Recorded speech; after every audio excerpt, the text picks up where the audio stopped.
Hey, what up, everyone? How's it going? Today I'm going to talk about how a vote for Trump is a vote for Bitcoin and crypto in large. Now, we all know that the Biden administration has been horrible towards this asset class and specifically Bitcoin. You know, we all know this. They're attacking by enforcement, not through sensible regulation. And, I'll tell you this too. They don't even know the basics as it comes to what this can actually solve for our financial system.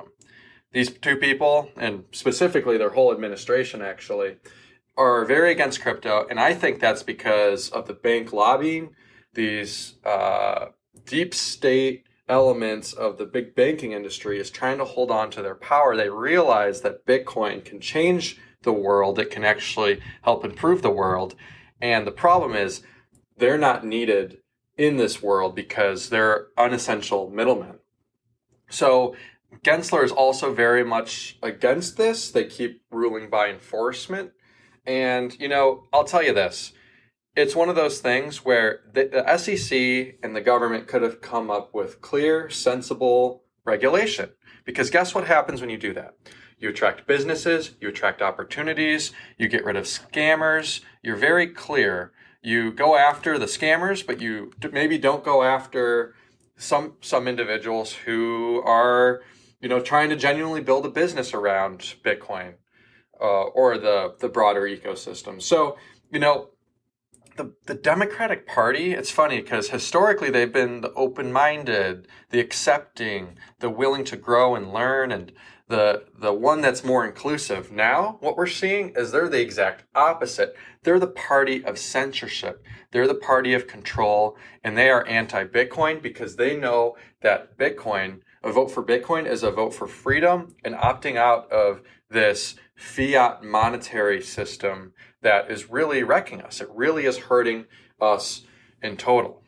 Now, while Trump, he's not a perfect candidate by any means. He launched an NFT scam, from my opinion, a few years ago, as well as he also kind of wants to strengthen the dollar, which makes sense, but he also, when he initially spoke of it, he didn't really speak strongly of Bitcoin as a whole because he wants to obviously protect the interests of the dollar.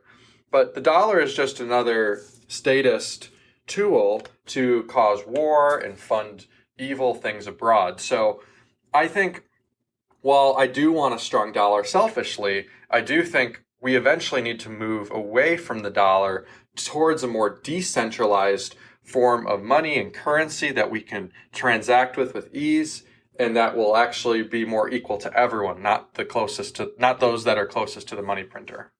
So, the thing is this, we just saw a situation where a guy with these goggles, Trump called him out and he was like, "Hey, you with the goggles." And he spoke up. He says, "What are you going to do to the crypto industry?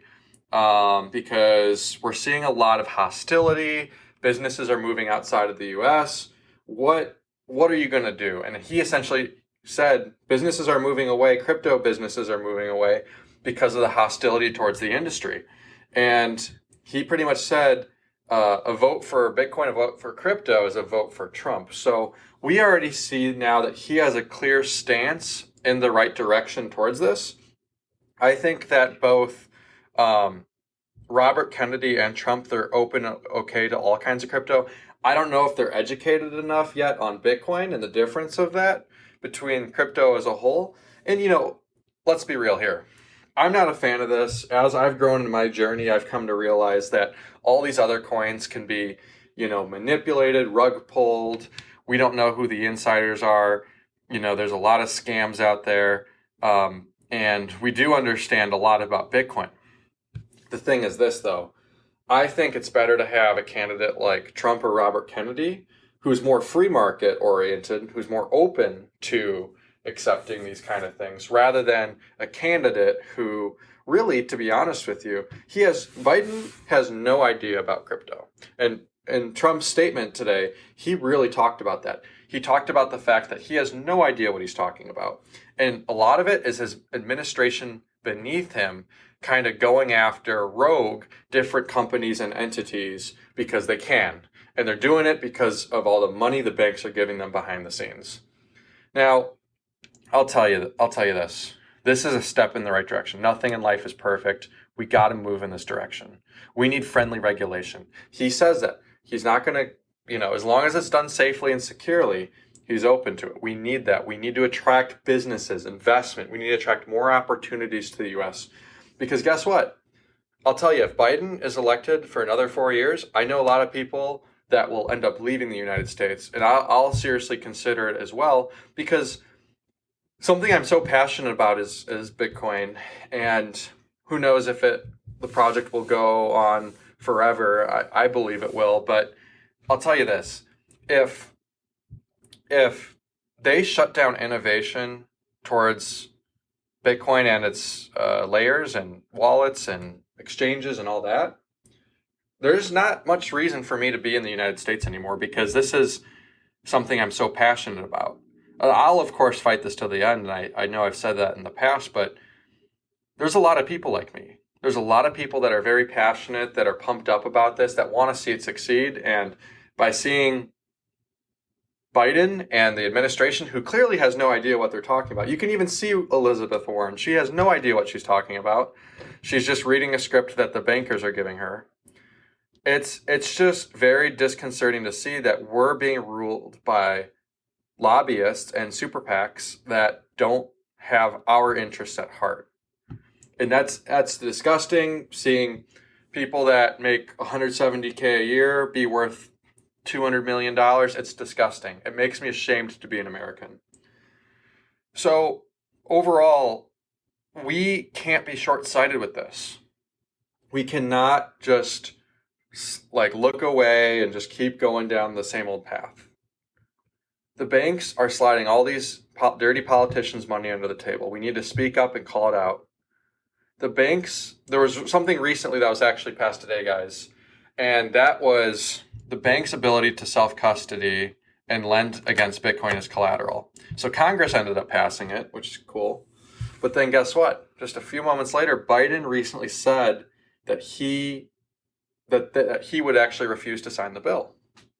Now, why is that? Do you think Biden actually knows what this bill is? Does he actually understand the implications and what this really is? Or are one of his handlers whispering into his ear, saying, no, you can't do this. When you get out of office, we're going to slip you this check. Or you got to do this so we can get through on our evil politics, our evil party, whatever CBDC they're trying to roll down us. There's deeper reasons behind these pushbacks from the Biden administration than I'm aware of and others are aware of. But we do know something nefarious is at play. Now, what I'm trying to say is this. Congress passed it. The people want it. If you look at the popular vote, the people want this passed. Often, not all, but some. And lastly, why doesn't Biden want to sign it? Why doesn't Elizabeth Warren want to sign it? They're the minority here. We're seeing people like Senator Loomis, and we're seeing Caitlin Long from Custodia Bank. They're really trying to push this, and it seems like there's popular support, but it also seems like there's this evil force. It literally feels like good versus evil right now, guys. That's the crazy thing. It's never been clearer before now to see good versus evil. I mean, you can see it through, the different movements. I won't name any movements right now, but you can actually see left versus right, good versus, it's just weird, guys. And, I sympathize with a lot of people that are more liberal in nature, because I'm sure this is not even what you signed up for. I'm sure you guys are looking back like, wow, this is not what I wanted the past 4 years. Anyways, I hope you guys liked this podcast. I really want you to think about this. Vote for Trump, vote for Kennedy, vote for someone that actually is going to introduce positive and sensible regulation and actually accept and bring in incentives for businesses to move to the U.S. rather than having it so a few elite get to decide the future of our financial system. And guess what? The worst part about it is they're going to end up deciding this financial system, and then guess what? They're going to retire, and we'll be stuck with paying the bill for years to come. So anyways, I hope you guys enjoyed this one. Please comment, like, share it. stream some sats. You guys mean the world, and I'll catch you in the next one.